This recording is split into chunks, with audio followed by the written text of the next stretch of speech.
alaikum warahmatullahi ta'ala wa barakatu. Sunana Muhammad Tahir Yunus, ni mai nazari ne da bincike da kuma fashin baki akan lamarin da suka shafi siyasar duniya da kuma abubuwan da suka shafi addini da kuma ma sauran fannoni daban-daban. Kuma ni ne wanda na buɗe wannan tasha mai albarka mai suna muryar Turkiya Hausa TV. Ina muku barka da kamuwa ko lalmuwa wannan tasha. Kuma za ku ke iya kama mu a adireshin mu wanda yake kamar haka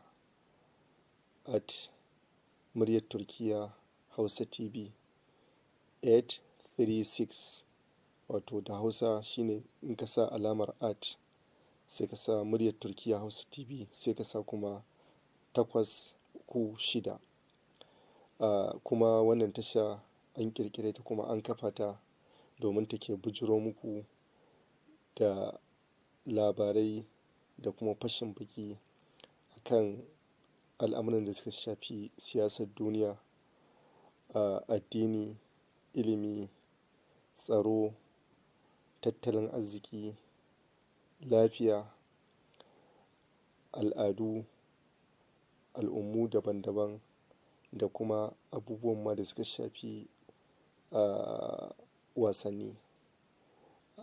Kuma wannan tasha insha Allahu za ta ba da ƙarfi a kan batutuwa ko kuma al'amuran da suka shafi ƙasar Turkiya domin fayyacewa duniyar Hausawa da kuma masu jin Hausa a duk faɗin duniya irin ci gaba da kuma bunƙasar da ƙasar Turkiya take yi a fannoni daban-daban da kuma irin taimako da kuma gudunmawar da ƙasar Turkiya take bai ƙasashe masu tasowa musamman ƙasashenmu na Afirka a fannoni masu yawa da kuma yadda ƙasar Turkiya take karewa martabar musulunci da musulmai a faɗin duniya baki ɗaya, musamman ma a ƙarƙashin jagorancin shugabanta na yanzu, wato jagoran musulmin duniya shugaba Rajab Tayyip Erdogan. Allah ya ƙara masa lafiya, imani da wadata tsawon rayuwa. Amin.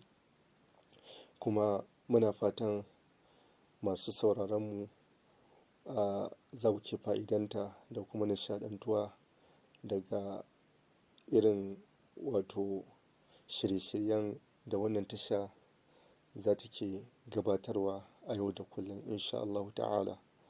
Hallau kuma muna roƙon masu kallonmu masu albarka da suke danna mana alamar ƙararrawa da kuma alamar tarayya wato subscribe da turanci da kuma alamar an gani ana so wato likes, domin dukkanin irin shirye-shiryen da muke gabatarwa suna zuwa muku kai tsaye ba tare da wata tangarɗa ba insha Allahu ta'ala.